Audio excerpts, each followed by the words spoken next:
여러분 안녕하십니까. 뉴스 자키쇼 임병룡입니다. 대한민국 뉴스를 경마의 기수처럼 경쾌하고 박진감 있게 이끄는 뉴스 자키쇼, 날씨부터 짚어보겠습니다.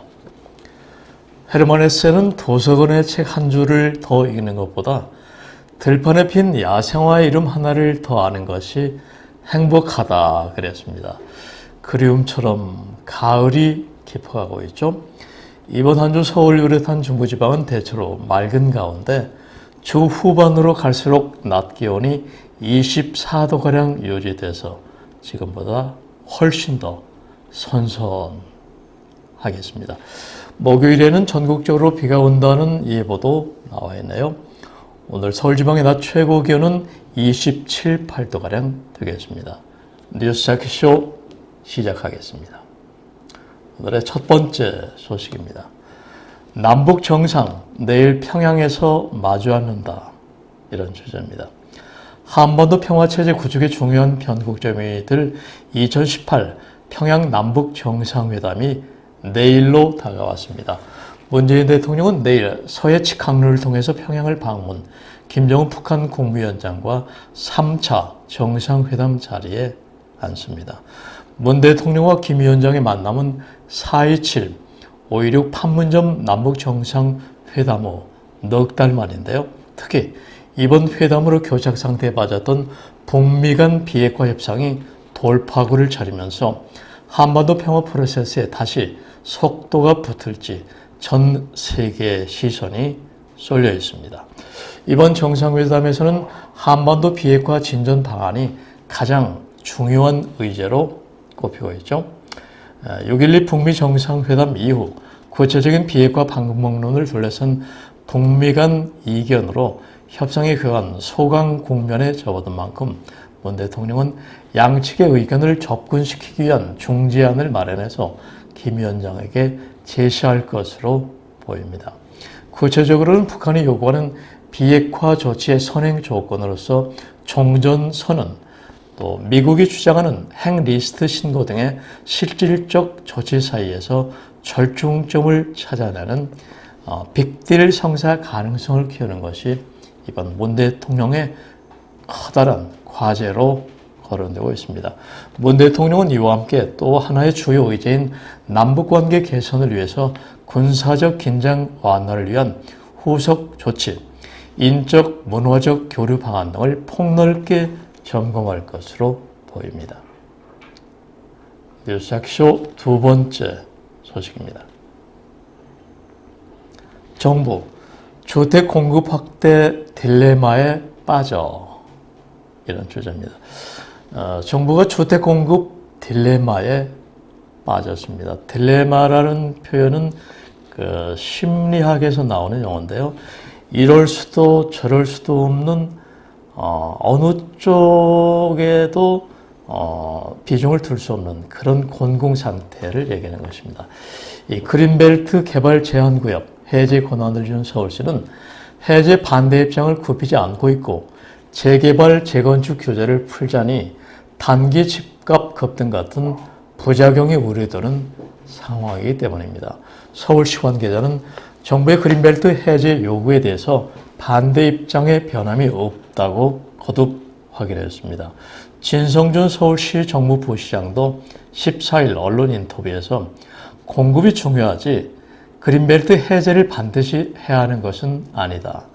그린벨트 해제가 집값 잡기에 효과가 있느냐, 투기 열풍을 확신할 가능성이 있느냐를 검토해야 한다고 말했습니다. 여권 관계자는 9.13 대책에서 공급 대책을 밀어놓은 의미는 간단하게 말해서 서울시의 마음을 돌릴 수 있는 시간을 일주일 벌자는 것이다. 그런데 서울시가 꿈쩍도 하지 않는다는데 당정에 고민이 있다고 말했습니다. 국토교통부 관계자도 공이 서울시로 넘어가는데 쉽지 않은 상황이라고 언급했습니다. 권대중 명지대 교수는 용산이나 강남 등 알짜 재건축 재개발 사업 대상지에는 투기 세력이 이미 너무 많이 들어왔고 그들이 큰 돈을 버는 선택을 정부가 하기는 힘들 것이라고 말했습니다. 딜레마라는 표현은 죄수의 딜레마에서 유래되는데 그야말로 정부가 집값을 잡기 위한 여러 가지 대응책을 내놓고 있는데 그린벨트 지역에 지금 여러 가지 문제가 있기 때문에 서울시하고 대립하고 있는 그런 내용입니다. 뉴스타키쇼 세 번째 순서입니다. 한국 탄도미사일 잠수함 보유국 돼, 이런 주제입니다. 우리나라가 세계에서 15번째로 독자 개발한 첫 국산 3,000톤급 잠수함인 도산 안창호함이 지난주 경남 거제 대우조선 해양 옥포 조선소에서 진수됐습니다. 현재 우리 해군 잠수함의 주력은 1,200톤급 장보고 1급 그리고 1,800톤급 장보고 2급 잠수함들인데요.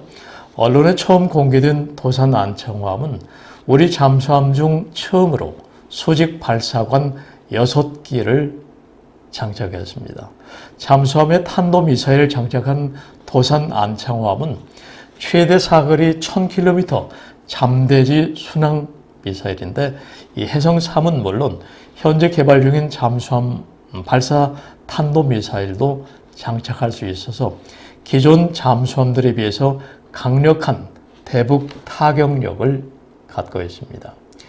이 본격적인 SLBM을 장착하면 북한뿐 아니라 중국, 일본의 군사적 위협에 대응은 전반적인 전략 무기가 될 수 있다는 분석입니다.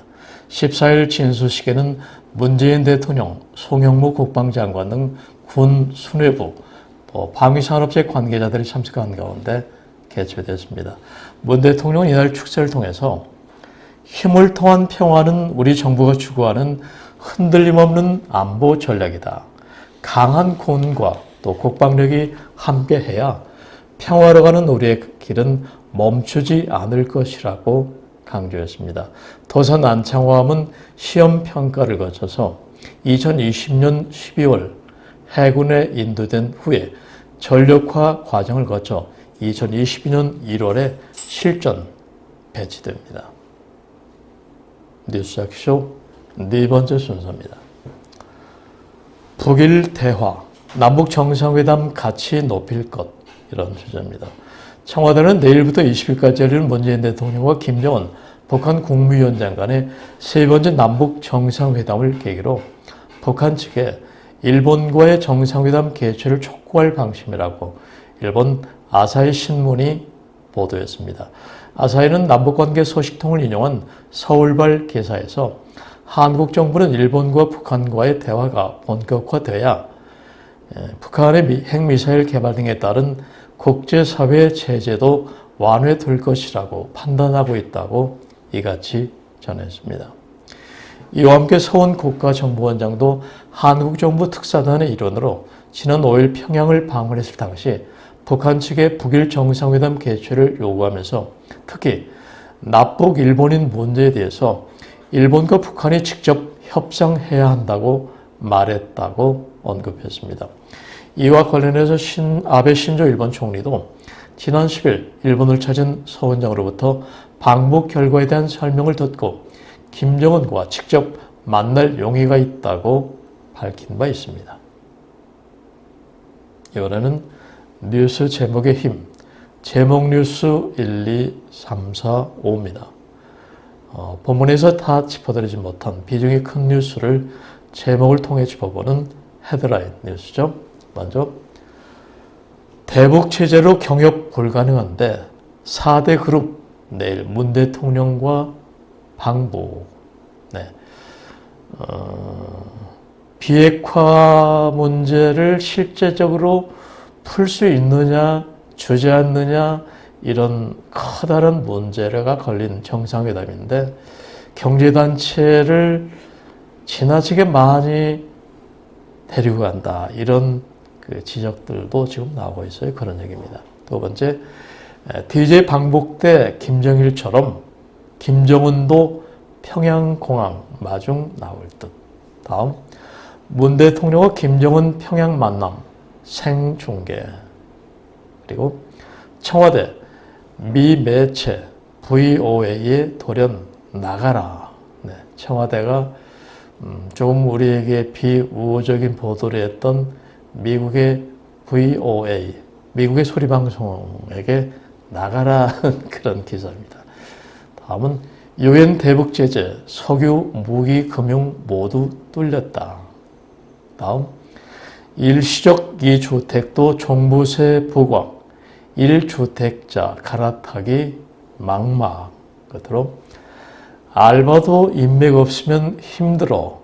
편의점 경쟁률 10대 1. 일자리가 하도 귀하다 보니까 아르바이트를 구하는 것도 인맥이 있어야만 들어갈 수 있다는 그런 헤드라인 뉴스였습니다. 제목 뉴스 1, 2, 3, 4, 5였습니다. 다음은 뉴스 속 유머 한 자락입니다. 뉴스 속에 담긴 유머를 이 시간 시청자 여러분과 함께 음미해보는 시간입니다. 지금 대한민국 전국의 농촌 마을은 갈수록 인구가 줄어든 통에 비상이 걸려있는 곳이 많다고 합니다. 이 중에서도 우리에게 지난 동계올림픽 때 마늘과 컬링 또 영미로 유명한 경북 의성군은 젊은 사람이 귀한 동네 중 동네라고 하나요? 이렇게 자꾸만 인구가 빠져나가는 데다 특히 젊은 층의 인구가 줄자 최근 의성군은 이런 슬로건을 내걸었다고 합니다. 우리 의성군으로 어이소. 학생이 오면 용돈 10만 원, 어른이 오면 헬스장 6개월 공짜입니다. 이렇게 슬로건을 내걸었다 하네요. 계속되는 저출산의 고령화로 군 자체가 소멸 위기에 처한 지방자치 의성군이 내놓은 인구 불리기 고육책이지만 재미있죠? 여러분, 의성군으로 좀 가십시오. 학생이 오면 용돈 10만 원, 어른이 오면 헬스장 6개월 공짜라 그럽니다. 뉴스 속 유머 한 자락이었습니다. 다음은 쉬어가는 페이지 시의 언덕길 코너입니다. 오늘은 백학기 시인의 무창포란 시 소개해드리겠습니다. 사랑도 시들하고 사는 것도 짜증이 날 때 그 좋아하던 영화도 보기가 싫고 꽃 피는 것조차 샘이 날 때 봄바람에 얼굴이 간지럽고 집 나서는 골목길이 낯설어질 때 무창포를 가자. 이 백학기 시인의 무창포는 가수 최백호가 불러서 더욱 유명해졌습니다. 백학기 시인은 문단에 일찍 등단한 중견 시인이고 언론사에 근무한 기자고 그 기자를 뛰쳐나와서 영화배우로 갔습니다. 그리고 지금은 영화 감독이자 또 대학 교수입니다. 저하고 같은 직장에서 근무한 후배이자 동료기도 하는데요. 최백호가 불러서 더욱 유명해진 백학기 시인의 무창포란 시 소개해드렸습니다. 이번에는 생활뉴스, 문화뉴스 두 가지입니다. 서울 도심을 두 발로 두 바퀴로 누비세요. 이런 주제입니다. 서울 도심을 두 발로 걷고 두 바퀴로 달리면서 가을 정취를 즐길 수 있는 2018 서울 걷자 페스티벌이 오는 9월 30일 열립니다. 올해는 걷기와 자전거뿐 아니라 전동 킥보드, 전동 휠 등 전기로 움직이는 퍼스널 모빌리티 부문도 모집한다고 합니다. 또 환경보호 취지에 맞춰서 에코 캠페인도 진행을 한다고 하는데요. 출발 장소는 서울 광화문 광장이고 코스는 퍼스널 모빌리티 광장에 이런 시설 무대가 되어 있는 것 같아요. 요이 사항으로는 자전거는 안전을 위해서 2005년 이정 출생자로 참가를 제한한다고 합니다. 참가비는 없고 문의는 페스티벌 사무국 02724-63 2136번입니다. 올리스문화 뉴스 두 번째 내용입니다. 종합부동산세, 비과세 신청하세요. 이런 주제입니다. 종합부동산세 합산 배제, 그러니까 비과세 부동산이 있는 납세자는 어제부터 시작해서 다음 달 1일까지 관할 세무서 등에 신고해야 합니다. 국세청은 올해 종부세 고지에 앞서서 합산 배제, 과세 특례 부동산을 정기 고지에 반영하기 위해서 27만여 명에게 신고 안내문을 발송했다고 14일 밝혔습니다. 이 합산 배제 신고 대상은 전용 면적과 공시가격 등 일정 요건을 갖춘 임대주택, 사원용 주택, 주택건설 사업자가 주택을 짓기 위해 취득한 토지 등입니다. 여기에 해당되는 분들은 비과세 신청을 해야만 세금 부과가 면제된다는 얘기죠.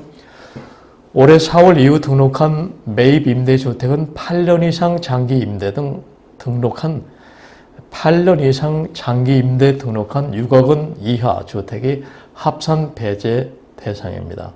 홈택스를 이용하면 합산 배제 신고에 필요한 부동산 명세를 조회하고 내려받을 수 있다고 합니다. 자세한 문의는 국세상담센터 126-126번으로 하시면 됩니다.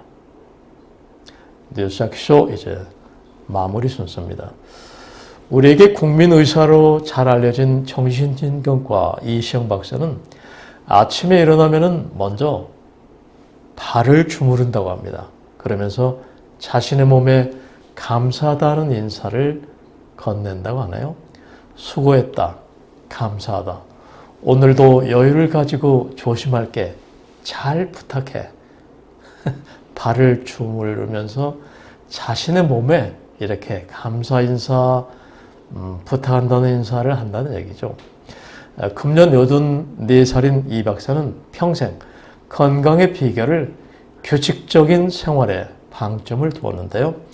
지나치게 규칙적이어서 그 틀에 얽매이는 게 아니라 대충 규칙적으로 살라는 얘기입니다. 남에게 고마워하는 것도 좋지만 자신에게 늘 고마워하고 감사라는 의미, 뭔가 좀 와닿는 게 있죠. 자, 여러분 오늘 스스로 칭찬하고 고마워하는 하루 되보십시오. 뉴스프리존 뉴스자켓쇼, 지금까지 편집국장 임병영이었습니다. 감사합니다.